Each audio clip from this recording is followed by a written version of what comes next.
a panel discussion looking at using end-to-end thinking to achieve cost competitiveness. We have a fantastic panel for you now, hosted by Rob van der Meij, who is the managing partner of Capricorn Partners, and he will introduce. Rob, if you could introduce the panelists, please. Rob. Thank you. Great pronunciation, Leo. Thanks. Thank you. So we have a panel of believers and the converted. I consider myself and Eric as the converted. We both have a past in a Dutch-British oil company whose name shall not be named at this conference. And we have two believers that already worked a long time in companies with a lot of history in industrial biotech. Let me introduce Michael Kopf, now at Lanzatech, with a long history at the Badische Anilin- und Soda-Firma. Gericht? Fabrik. Yeah, good. Little history lesson for those of you. Adam Burja from DSM, a company that started in coal, then into chemicals, but is now one of the biggest industrial biotech companies in the world, I would say. And Eric van der Meer from DAB. I'll let the three panelists introduce themselves first, and then Eric as the last one, since he is actually the sponsor. DAB is the sponsor of this session, so I think he deserves a little bit more time than the other panelists for this. So, Michael? Yeah, thanks for the opportunity to be here as part of the panel. Yeah, as already said, I worked for a very long time with BASF and with some other companies, being active in the area of biotechnology since 40 years. And as you see, I lost my hair within these 40 years. I'll give you maybe some idea about the reasons later on. Running now my own business as a consultant and being in that capacity the chairman of the scientific advisory team of Lanzatech. And since Lanzatech is a company operating many plants in a continuous fermentation, we might get across them later on, I'm very proud to be here to talk a bit about experience and about the needs of a commercialized large-scale fermentation plant. Good afternoon, everyone. My name's Adam Burja. I'm Senior Vice President of Biotechnology for dsm-firmenich. 2 years ago, we merged with dsm-firmenich. As a company, we have been in the biomanufacturing space for about 150 years. And with now being dsm-firmenich, we're also the first company to introduce the use of fermentation for flavor and fragrance molecules. At any one time, our companies combined are producing over 50 products via biomanufacturing. And we have many, many different classes and areas and fields for supporting human growth and benefit across the full spectrum. I am definitely in the converted group, as Rob was saying, and a little bit more hair than my distinguished colleague next to me. Been in the field for 25 years and have worked in starting up my own company way back when, all the way through working with the multi-nationals such as BP, and very happy to be in this role at dsm-firmenich for the last 10 years. Eric van der Meer, chemical engineer from Delft University nearby. After 30 years in oil and gas, like most people of my generation have actually done with the degree I have, I decided to make a change for good and do something about defossilization and really do this at a scale where this makes impact. So I joined DAB.bio 4 years ago. DAB.bio is a technology company, spin out from Delft University of Technology. And the technology is a fermentation intensification technology. It continuously removes product from the fermentation while keeping the biomass inside. And in doing so, you considerably reduce the cost of goods that you produce, but you also considerably increase the capital efficiency. So with our technology, we're addressing actually the biggest problem in moving from small scale applications, small, let's say everything up to a kiloton or maybe 5 kiloton per annum, really moving the needle to 50, 100 and even 500 kiloton per annum type production. And that's also the topic of this panel, of course. Okay, thanks. So when you look at the history of industrial biotech, of course, from life sciences, high-value products, industrial biotech first made a splash in the industry with a lot of promises. If you look back at these promises, where do you think we stand today? Michael, since you have the least hair of us, I'll start with you. Thanks. You are, of course, right. The biotechnology made a lot of promises over the last, let me say, 40 years or even a bit longer, but we did not deliver on all these promises. And this is, of course, a topic for today, especially also if it comes to further investing into biotechnology. What I think, what we still need to do a lot more than we did so far is thinking end to end, which is also a topic here on the panel. And thinking end to end means begin with the end in mind. And we had some sessions today, this morning, where this clearly was a topic. Begin with the end in mind means with the commercial scale. What are you envisioning for the future? What is your commercial scale and how do you get there? And how do you get there means you do need a technology. And a technology is not just a catalyst, means a microbe. A technology has mainly 3 pillars. One, of course, is material and methods, where the microbe belongs to. The second one, of course, is processes, manufacturing processes, and assets to produce in. And the third, of course, is the application and the market. And these 3 pillars should form a well-balanced triangle. And if this triangle is out of balance, you're not going to succeed. And my perspective, or my thinking, looking back to 40 years, is in many cases, we focus too much on the bio side of biotechnology, and we forgot that we do need a technology to bring everything, or to bring our process in steel and concrete. So this is, with some exceptions, of course, Lanzatech is one, but definitely not the only one.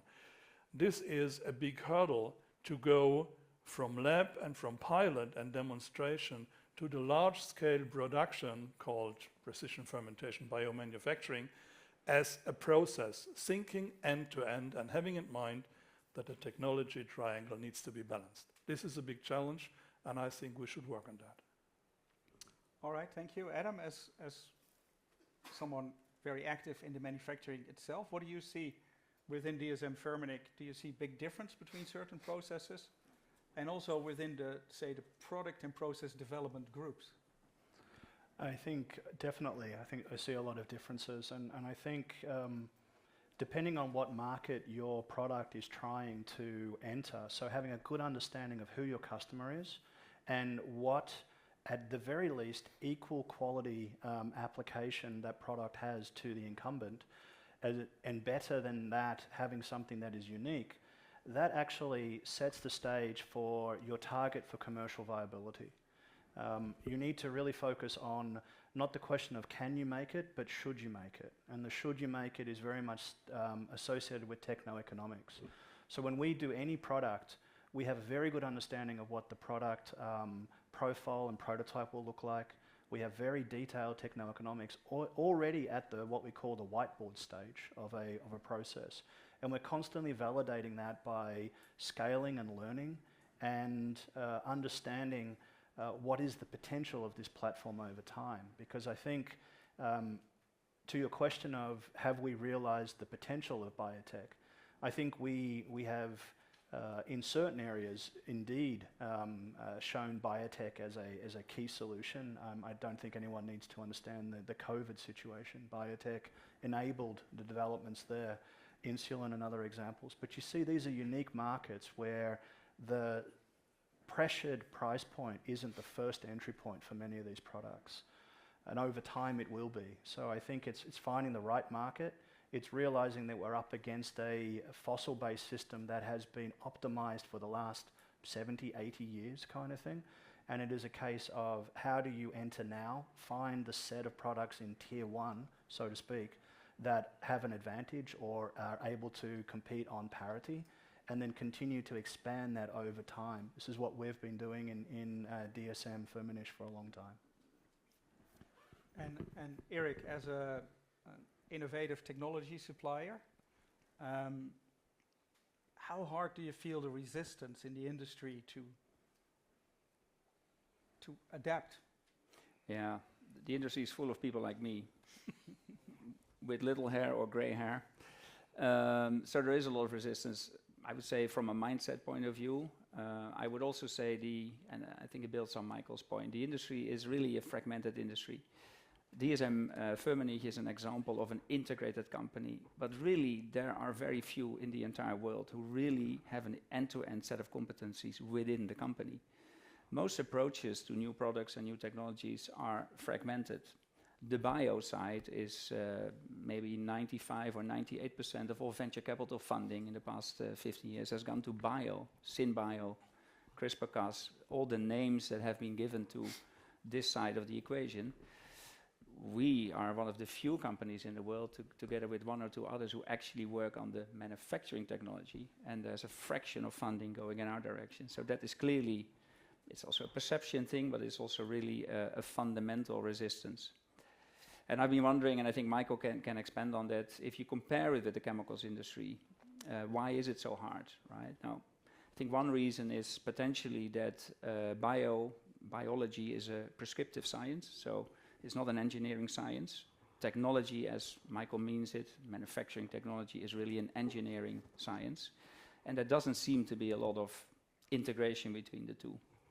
I think another reason is that bio is indeed very difficult. There are zillions of permutations possible, and there are zillions of opportunities. I think there is 10 billion microbes alone to start with. So we all choose E. coli and a simple yeast. There is just so much unexplored. It is indeed very difficult. But I've been to maybe 50 conferences in the past 4 years, and I've only heard begin with the end in mind in every session. And that means that no one begins with the end in mind, otherwise you don't have to repeat it all the time. So if you don't have a concept of a 500 meter cube fermenter that runs continuously, you will not select the right strain right at the beginning of your strain development process. And the rest, you get bogged down. So you mentioned the holy grail word, continuous fermentation. I always think that the biotech industry was fooled by ethanol, because ethanol is probably from a downstream perspective the easiest molecule to deal with. It's one that comes freely out of water, relatively easily, just heat it up a little bit and you're there. Whereas in the rest of the biotech world, you need a whole downstream processing. And the scale up of that has been tremendously difficult and expensive. And at the same time, maybe that has also been a blocker to getting to more continuous type processes. But Michael, Lanzatech overcame some of these hurdles. Can you tell a little bit about that? All the secrets, of course. Yeah, all the secrets. Only confidential things. No, what Lanzatech understood the very early days was that only if they could operate a fermentation in a continuous way, and we could of course define now what is a continuous fermentation. Is it a chemostat or is it a very much prolonged fat batch fermentation? So Lanzatech understood how to overcome that problem and to keep the fermentation up and operating over, I think the longest run that we had in China was more than 300 days, fully continuous, with a certain, let me call that a dilution rate, but what it needs, of course, is a technology to separate the cell biomass, to either retain it inside the fermenter or to do an outside fermenter recycle loop where the biomass then is retained and sent back to the fermenter. That could be very close and integrated to downstream processing. And the microbe, the catalyst, should fit to this process. So the catalyst is only worth to be the catalyst if the catalyst survives the conditions of the process for a long time. And maybe this is one thing that we should even have more in focus look to catalyst development with a pair of different eyes, so that we develop a catalyst that is very robust, that can survive and keep the genetic information to produce the product over a very long time. And in the meantime, of course, also the Lanzatech process is developed further. And we started with a membrane-based cell recycle. Now we are at flash distillation, and we are even looking further to other options to retain the cell biomass inside the fermenter. And this is, of course, a point where we are in contact with Eric and DAB to explore the option whether a fermenter internal cell biomass retention could take place, could work, keeping the microbes inside the fermenter while we are running through a liquid and diluting and bringing out our product. And if this would really work, if this new technology would really work, I'm pretty sure that would substantially decrease cost of production, not only for this ethanol business, but also for many other molecules that suffer either from product toxicity, from product inhibition, or from forming stable emulsions. So there is quite a way to go, but we have started that way as Lanzatech and somewhere else. So I'm pretty sure you will see innovations in the next years. Adam, on the DSM side, cell density, cell retention, continuous fermentation, that's kind of the focus of your process development, or is that very product dependent still? I think it's product dependent. I think we definitely see the opportunity in there when you marry up bio with the technology. So it can't be having the most well designed and engineered a biocatalyst or microbe in isolation, in putting it into a standard fermentation. You need to really eke out the opportunity and the optimization throughout the process. So we look at extending fermentation times, techniques to go to semi-continuous. We see continuous as an opportunity in specific product areas, and that really is reported back by the kinetics of the biocatalyst and the molecule itself. And I'd say for us in dsm-firmenich, where we definitely educate ourselves as much as possible with all the different types of advanced technologies that are available in fermentation, so that we can best match for all of the end-to-end value integration in order to have a product that's successful. And Eric, do you see these things happening? And the second question is, in what type of products do you see the DAB technology really making a big difference? Yeah, it is happening. We're currently scaling to 100 meter cube, which would be our first of a kind deployment of our technology. We're working with a number of clients on way larger, 500 plus meter cube fermenters. And these are really driven, these developments, and why people come to us, because they really need the lowest cost of manufacturing. There is no space for a green premium beyond, you know, a kiloton or maybe even less, with maybe one or two exceptions in personal care. It needs to be competitive with fossil now, not in 10 or 20 or 30 years. So you need your feedstock and your microbe and your process. You also need the largest scale you can get to. And in this case, the clients who work with us, you need a continuous platform to maximize your performance, to maximize your yield, and also to get as close as possible to the cost of feedstock. Ultimately, this is where the world has to go if we ever are to defossilize. Biomass or CO2, which leads to biomass, is the only source of renewable carbon. That cost of feedstock will determine the cost of our products, not the cost of extracted oil or gas, which is really the cost of extraction, and not the cost of global warming and cleanup. So the cost of biomass, I don't think we can change. There is a lot more space for biomass. We've seen just now seaweed. We're making 100 million tons of ethanol per year on this planet comfortably. There's no hunger, no starvation because of ethanol. It's possible, we can make a lot more. But it has to be biomass slash biomass-derived carbon that we utilize, and then technologies like ours and a whole range of other technologies in an integrated way, they will bring the cost down to as low as possible. Adam, if you look at process development, how would DSM approach say, a molecule for which there is a market, but you have to bring in 2 new elements into a process. How would you approach that de-risking of that phase? I think for us, one of the things to do is, it is good that there's a molecule in the market because it allows you to understand very clearly what is the performance benefits of that molecule, what can it do, and what could you potentially bring to it using biotech. Biotech, there's an aspect of design that you can bring in. When it comes to a new process, it's really around doing a lot of quick test and validation. The idea of, we hear a lot about piloting, but what we do as well is we do early commercial on things. The earn while you learn concept is something that we definitely adopt.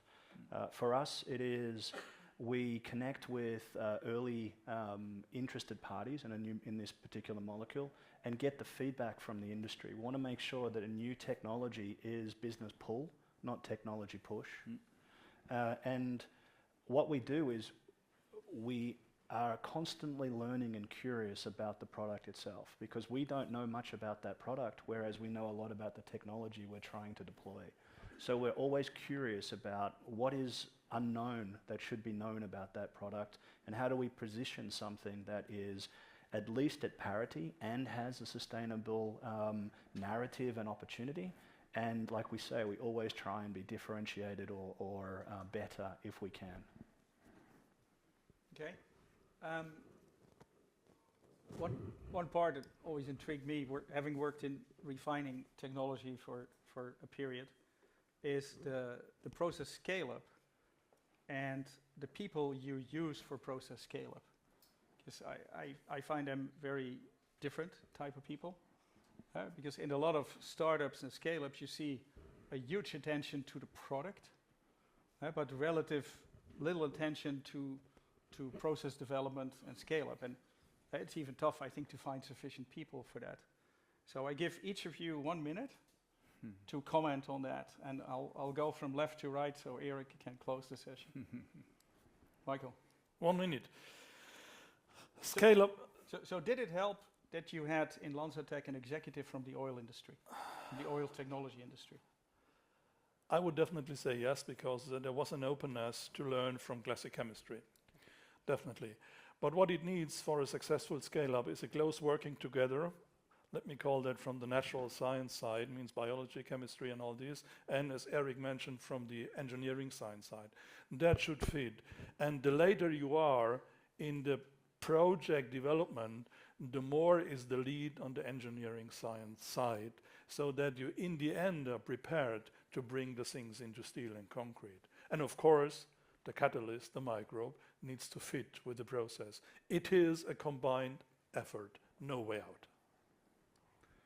In dsm-firmenich, we deliberately mix different backgrounds of people who are biotechnologists, metabolic engineers, biochemical engineers, chemical engineers, mechanical engineers, because not one way of thinking is going to solve these difficult problems.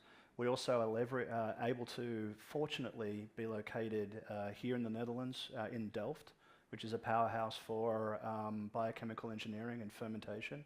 And what we do a lot is we actually interact there with supporting a lot of their graduate courses and vice versa. So we have this ecosystem that we're able to leverage, and being a site that's been at this for 150 years, we're fortunate to be able to have a depth of that when and how we need to deploy. So I'd say we're an advantaged because of that. Eric? Yeah, scaling means bringing a successful product to market at the scale that is needed for the volume and for the cost point that you try to achieve.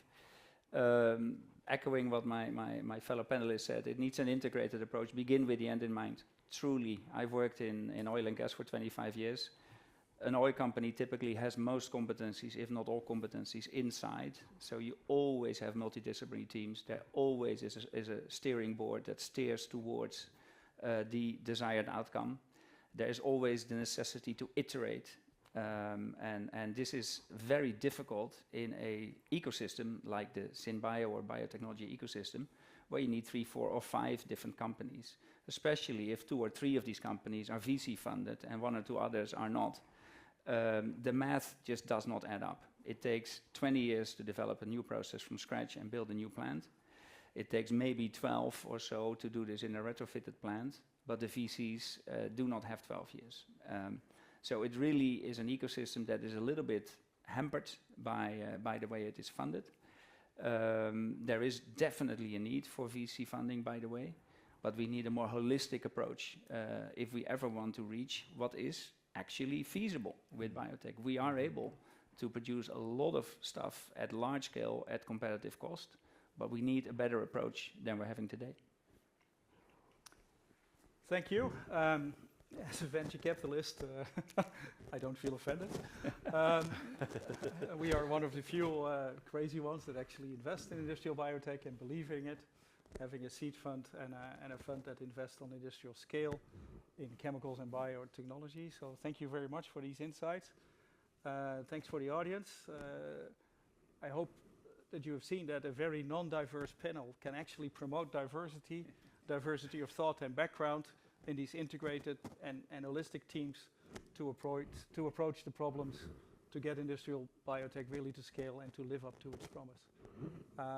I won't stand any longer between you and lunch, so thank you very much. Thank you, Rob. Thank you.